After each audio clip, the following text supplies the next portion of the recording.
ఉదాహరణకు అంగారక గ్రహానికి ఒక రౌండ్ ట్రిప్ వెళ్ళి రావాలంటే దాదాపుగా 1100 రోజులు పట్టొచ్చు.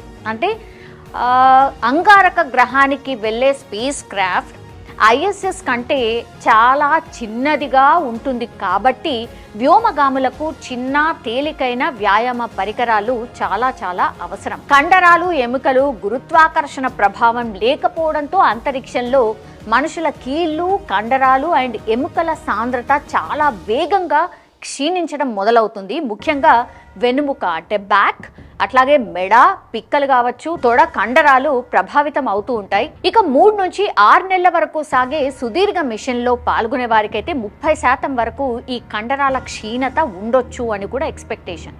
సో భూమిపై ఉన్నప్పట్ల శరీరం ఎక్కువ ఒత్తిడికి గురి కాకపోవడం వల్ల కూడా వ్యోమగాముల ఎముకలు పటిష్టతను కోల్పోతూ ఉంటాయి. ఎముకల్లోని పోషకాలు ఏవైతే ఉంటాయో వాటిని కూడా కోల్పోవడం మొదలవుతుంది. సో వ్యోమగాములు అంతరిక్షంలో గడిపినటువంటి ప్రతి నెల 1 నుంచి 2% ఎముకల ద్రవ్య రాశిని కోల్పోతుంటారు, అంటే బలాన్ని కోల్పోతూ ఉంటారు. 6 నెలల కాలం అక్కడుంటే 10% పైగా ఈ కండరాల బలహీనత వచ్చే అవకాశం ఉంటుంది. సో భూమిపై ఉండే వృద్ధులు కోల్పోయే ఎముకల దృఢత్వం ఏదైతే ఉంటుందో అది 0.5 నుంచి 1% మాత్రమే ఉంటుంది. వాళ్ళు అంటే వ్యోమగాములు చాలా ఎక్కువగా ఈ ప్రమాదాన్ని ఎదుర్కొనే అవకాశం ఉంటుంది. అలాగే వాటి నుంచి కోలుకోవడానికి కూడా వాళ్ళకి చాలా టైం అయితే పట్టే అవకాశం ఉంటుంది. వ్యోమగాములు భూమిపైకి వచ్చాక సాధారణ జీవితానికి అలవాటు పడడానికి కూడా ఒక 4 ఏళ్ల సమయం పడుతుందట, చాలా ఎక్కువ టైం. సో దీన్ని తగ్గించడానికి ISS ఆర్బిట్లో ఉన్నప్పుడు ఈ వ్యోమగాములు ప్రతిరోజు 2.5 గంటల పాటు వ్యాయామం చేస్తారు. ISS జిమ్లో అమర్చినటువంటి ఒక పరికరాన్ని ఉపయోగించి స్క్వాట్స్ కావచ్చు అండ్ డెడ్ కావచ్చు, బెంచ్ ప్రెజెన్స్ని చేస్తూ ఉంటారు. ఎముకల ఆరోగ్యాన్ని కాపాడుకోవడం కోసం కూడా చాలా పోషకాలని కూడా తీసుకోవడం అయితే జరిగింది. అయితే ఈ కండరాల పనితీరు కావచ్చు పరిణామంలో క్షీణతను అరికట్టడానికి ఈ వ్యాయామాలు సరిపోదని కూడా ఒక అధ్యయనంలో ఇప్పుడు పేర్కొన్నటువంటి సిట్యుయేషన్. సో ISSలో ఉన్నప్పుడు ఈ గురుత్వాకర్షణ లేకపోవడంతో వెన్నుముక్కలు కాస్త సాగడంతో వ్యోమగాములు తాము కొంచెం పొడవైనట్టుగా ఫీల్ అవుతూ ఉంటారు. దీనివల్ల కూడా సమస్యలు ఎదుర్కోవాల్సి వస్తుంది. అంతరిక్షంలో ఉన్నప్పుడు వెన్ను నొప్పి కావచ్చు, భూమి మీదకు వచ్చాక డిస్క్లు జారిపోవడం వంటి సమస్యలు కూడా తలెత్తే అవకాశం ఉంటుంది. భూమికి బయలుదేరే ముందు ISSలో జరిగినటువంటి ఈ బ్రీఫింగ్ సందర్భంగా తన వెన్నుముక్క పెరుగుతోందని రుబియో చెప్పాడు అంటేనే దీన్ని బట్టి అర్థం చేసుకోవచ్చు. జనరల్లీ ఈ వ్యోమగాములు అదే అజంప్షన్లో ఉంటారు అనేది. సో గురుత్వాకర్షణ శక్తి లేదు కాబట్టి అంతరిక్షంలో మనిషి శరీరాలతో సహా ప్రతిదీ తేలియాడుతూ ఉంటుంది. కక్షలో ఉన్నప్పుడు వ్యోమగాములు కావాల్సినంత బరువును మెయింటైన్ చేయడం పెద్ద సవాల్గా మారబోతోంది. వ్యోమగాములకు ISSలో వివిధ రకాల పోషక ఆహారాలు అందుబాటులో ఉండేలా నాసా కూడా ప్రయత్నిస్తోంది. అయినప్పటికీ కూడా వారి శరీరాలపై ప్రభావం పడుతూనే వస్తుంది. సుదీర్ఘకాలం అంతరిక్ష నౌకల్లో ఉంటే కలిగే ప్రభావాలపై జరిగినటువంటి ఒక అధ్యయనంలో 340 రోజుల పాటు ISSలో గడిపినటువంటి నాసా వ్యోమగామి స్కాట్ కెల్లీ కూడా ఇందులో పాల్గొన్నారు. భూమిపై ఉన్న ఆయన కవల సోదరుడితో పోలిస్తే స్కాట్ కెల్లీ తన శరీర ద్రవ్య రాశిలో 7% కోల్పోయారు, అంటే దృఢత్వాన్ని. భూమిపై ఉన్నప్పుడు శరీరం అంతటా రక్తం ప్రవహించడానికి గురుత్వాకర్షణ సహాయపడుతూ ఉంటుంది. అదే సమయంలో రక్తాన్ని పైకి పంపిస్తూ ఉండడం కూడా జరుగుతూ ఉంటుంది. అంతరిక్షంలో ఈ ప్రక్రియ అంతా గందరగోళంగా మారిపోతుంది, ఒక రకంగా రివర్స్ అన్నమాట. కొంతమంది ఈ మార్పుకు చాలా టైం తీసుకొని అలవాటు పడుతూ ఉంటారు. కానీ అంతరిక్షంలో తలలో రక్తం సాధారణ కంటే ఎక్కువగా పేరుకుపోతూ ఉంటుంది. కంటి వెనుక భాగంలో అండ్ ఆప్టిక్ నరం చుట్టూ కొంత ద్రవం పేరుకుపోతూ ఉంటుంది. దీంతో కంటి భాగంలో వాపు ఏర్పడి చూపులో సమస్యలకు కారణం కూడా కావచ్చు. సో చూపు తగ్గడంతో పాటుగా కంటి నిర్మాణంలో కూడా మార్పులు తలెత్తే అవకాశం కూడా ఉంటుంది. అంతరిక్షంలో 2 వారాలు ఉన్న తర్వాత నుంచి ఈ మార్పులు మొదలవుతూ ఉంటాయి. సమయం గడుస్తున్న కొద్దిగా ఈ ప్రమాదం మరింత పెరుగుతూ వస్తుంది. వ్యోమగాములు భూమి మీదికి తిరిగొచ్చిన ఏడాదిలోపు కంటికి సంబంధించిన కొన్ని సమస్యలు తగ్గిపోవచ్చు, కానీ కొన్ని శాశ్వతంగా ఉండిపోతూ ఉంటాయి. గ్యాలస్టిక్ కాస్మిక్ కిరణాలు, శక్తివంతమైన సోలార్ పార్టికల్స్ కూడా కంటి సమస్యలు తలెత్తడానికి రీజన్స్ అవుతాయి. ఇలాంటి సమస్యలు రాకుండా భూ వాతావరణం మనల్ని రక్షిస్తూ ఉంటుంది. కానీ అంతరిక్ష కేంద్రం కక్షలో ఈ రక్షణ ఉండదు. అదనపు రేడియేషన్ నుంచి రక్షణ కోసం అంతరిక్ష నౌకకు కవచాలు ఉన్నప్పటికీ కూడా వ్యోమగాములకు పూర్తి స్థాయిలో రక్షణ దొరకదు. నాడీ వ్యవస్థలో మార్పులు, కక్షలో ఉన్నప్పుడు మెదడులో కొన్ని మార్పులు వస్తాయని కూడా ఐసిస్ లో 169 రోజుల పాటు గడిపినటువంటి ఒక రష్యా వ్యోమగామి అధ్యయనం చేసినప్పుడు తేలిందట.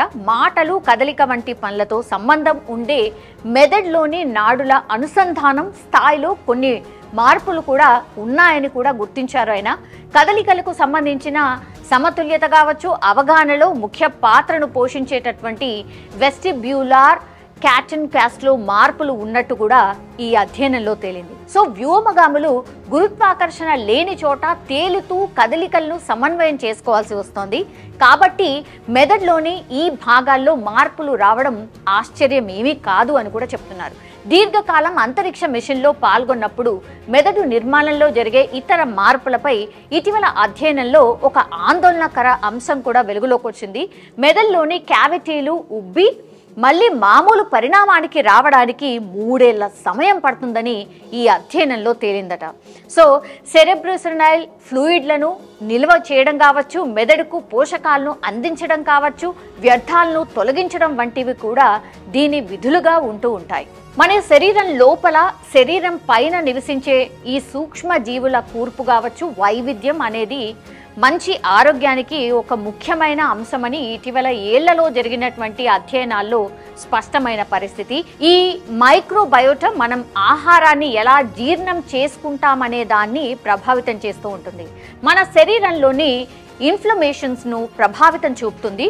మన మెదడు పనితీరును కూడా మార్చుతూ ఉంటుంది. ఇక ఐసిస్ లో వెళ్ళినటువంటి తర్వాత కెల్లీని పరిశోధకులు పరిశీలించారు. అంతరిక్షంలోకి వెళ్ళకంటే ముందుతో పోలిస్తే ఆయన పొట్టిలోని బ్యాక్టీరియా కావచ్చు, శిలీంధ్రాలు కావచ్చు చాలా మారిపోయాయని పరిశోధకులు గుర్తించారు.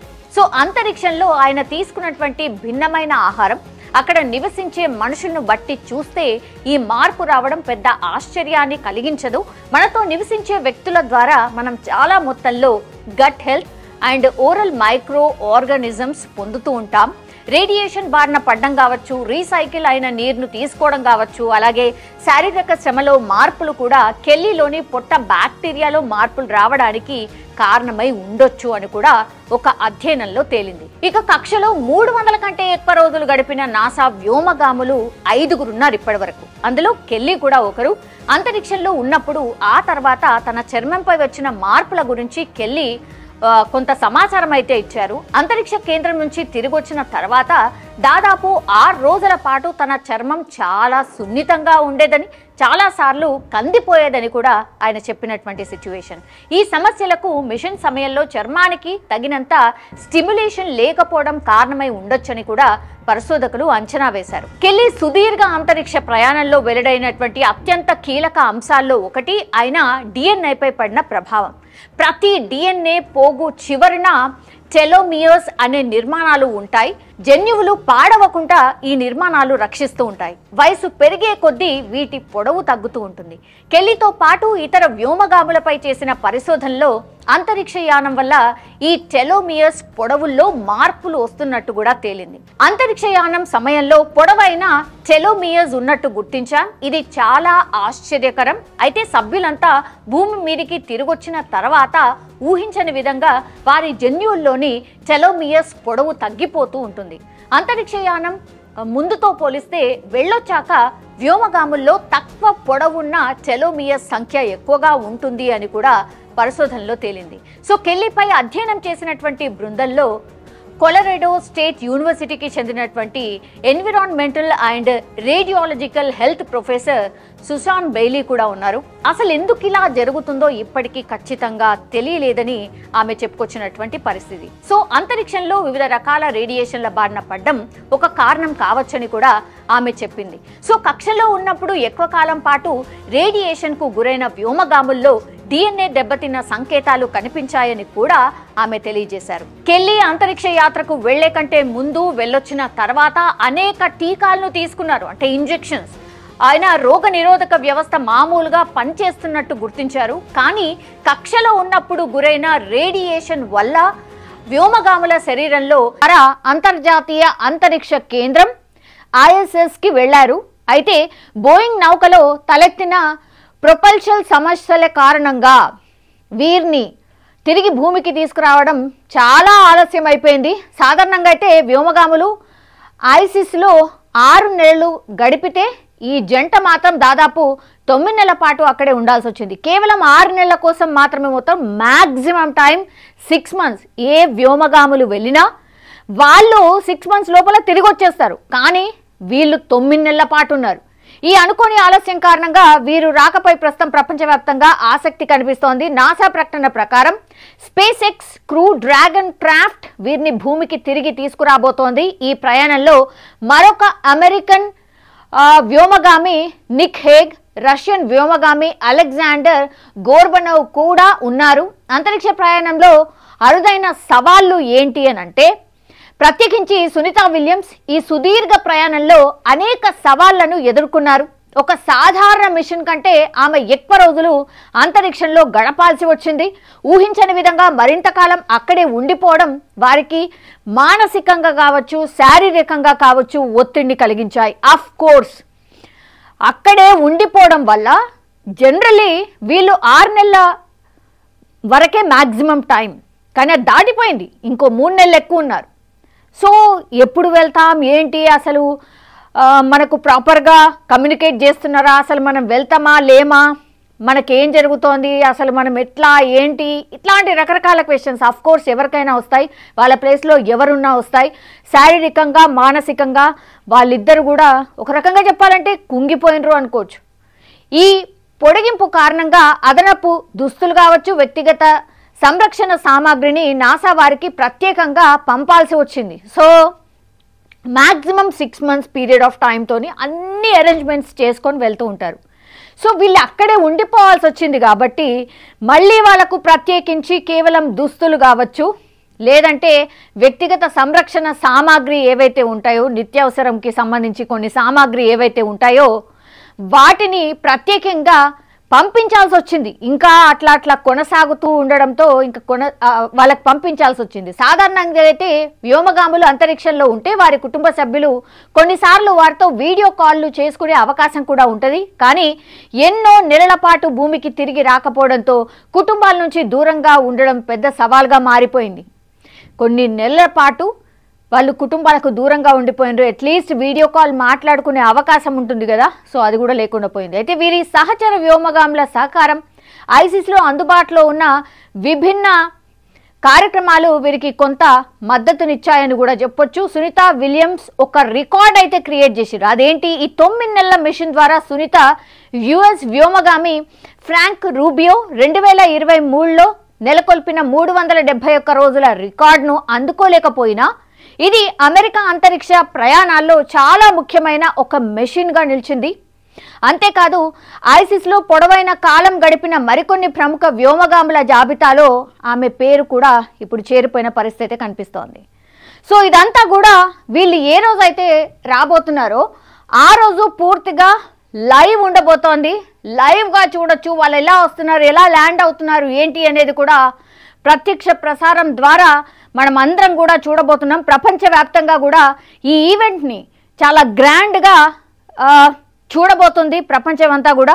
నాసా ప్రకారం ఫ్లోరిడా తీరంలోని సముద్ర ప్రాంతంలో మార్చి 19న భారత కాలమానం ప్రకారం ఉదయం 3:27 వీరి క్యాప్సుల్ నీటిలో దిగి అక్కడి నుంచి విమాన మార్గంలో వీరిని నాసా కేంద్రానికి తీసుకురాబోతున్నారు.